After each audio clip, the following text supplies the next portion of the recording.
Hey to all my real dealers out there. This is Charles Blair, the Mad Scientist, and I'm here to present to you what I like to call two of some of my favorite strategies for closing real estate deals. I'm going to introduce the piece of paperwork that many of you guys have never heard of. Now, this will probably be the first time you've ever even seen this concept. So let's go ahead and get started. I call it my marketing option to purchase agreement. Now, when will be the perfect time to use this agreement? Just think about it. Whenever you as a wholesaler is putting a property under contract, you're putting your reputation at hand. You're saying that, hey, I'm going to buy this from you, Mr. Seller, and I'm going to buy it at this dollar amount. Now, we all know that most wholesalers' objective is really just to market the property and to find an end buyer, a rehabber or a buy and hold investor to buy the property from them. So if you put a property under contract and that property doesn't close, that property you don't find an end buyer for, your reputation could be really harmed in that type of situation. Not to mention, it's something that I wouldn't ethically feel comfortable putting someone's property under contract without any intention to close. So that's where my marketing option to purchase contract comes into play. And what it is, it's a contract that will put everything out there on the table. Full disclosure, Mr. Seller, here's what I plan on doing. I plan on marketing your property. I plan on marketing it for the dollar amount that we agree upon. And if I find a end buyer that will buy that property at that dollar amount, I will then go into contract with that end buyer. Is that okay with you? Now, who wouldn't agree to that? You're not obligating that person by any way, shape, or form that you're going to buy it. You're being full disclosure. You're telling that seller exactly what plans on happen. Now, when's the best time to do this? When you have those deals that are questionable, deals that the numbers are just maybe a little bit too tight, where you don't know if you'll be able to find an end buyer. Those are the times when you want to pull out your marketing to option purchase agreement.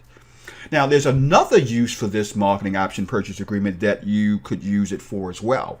When you're joint venturing with a wholesaler who has a property that you're going to team up on and help market, you can also use this same agreement as well. But the key here is keeping your reputation intact and making sure you don't, for lack of a better word, kill your business before it even gets started. So let's go into the document and tell you exactly what it looks like. Okay, as you can see, we're at the marketing the option to purchase agreement. It's nothing more than a simple 1 1/4 page document.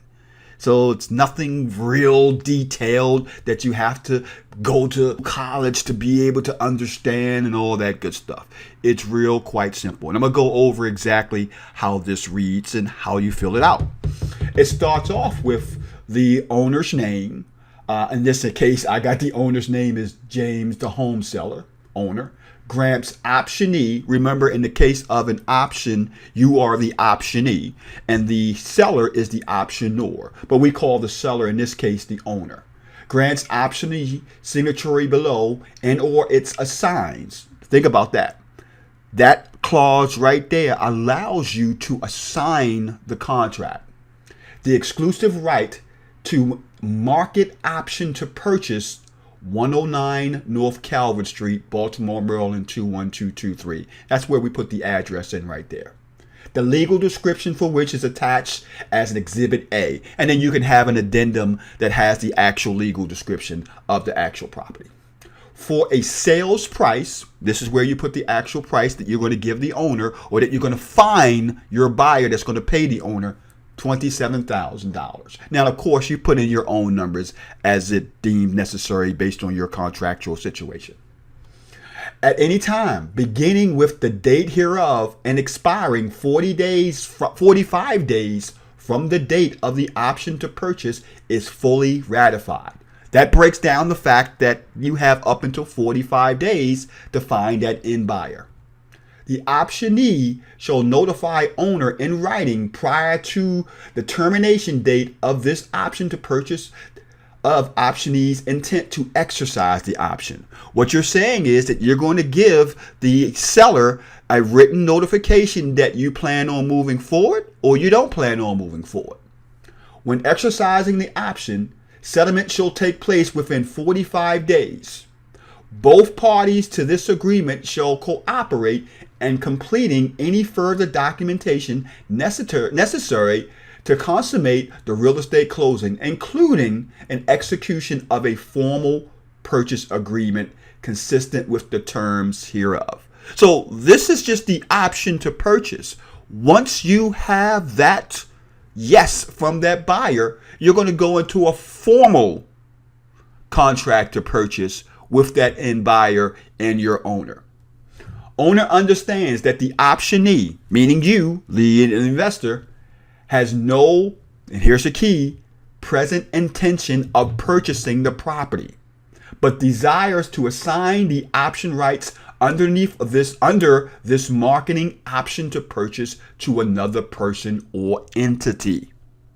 What you're doing here is you're giving full-fledged notice that you have no intention whatsoever to buy this house, that you're just basically solely marketing it for an end buyer. To that end, owner acknowledges that no agency relationship exists between the owner and the optionee.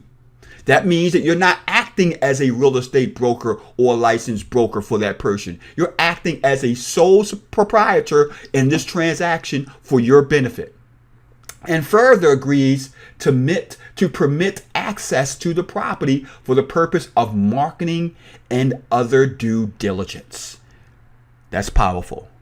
It allows you to have complete access anytime you want for the purpose of marketing and due diligence. So you know right now that you're going to get either a key to the property or a lockbox for that property so that you can market and find that end buyer.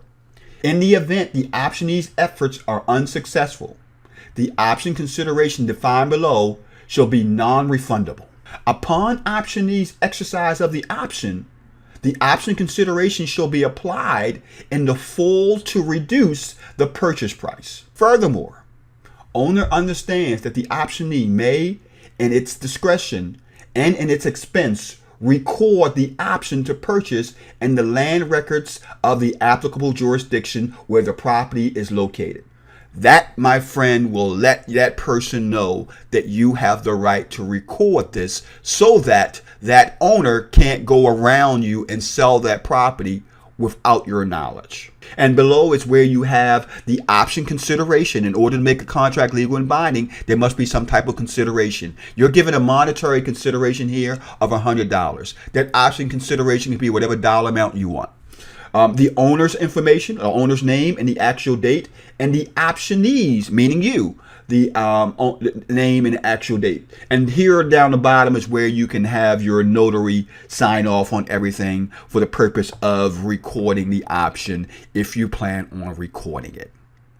This is the perfect agreement for those type situations where the profit could be there, but you don't want to put your reputation at stake and promise to buy something from a homeowner when you know that it's a 50-50, 40-50, 30-70 chance that you are going to close on this deal.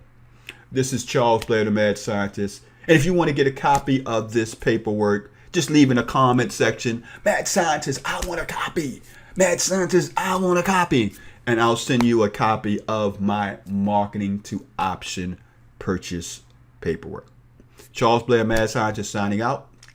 And I'll see you in the next video. Bye-bye.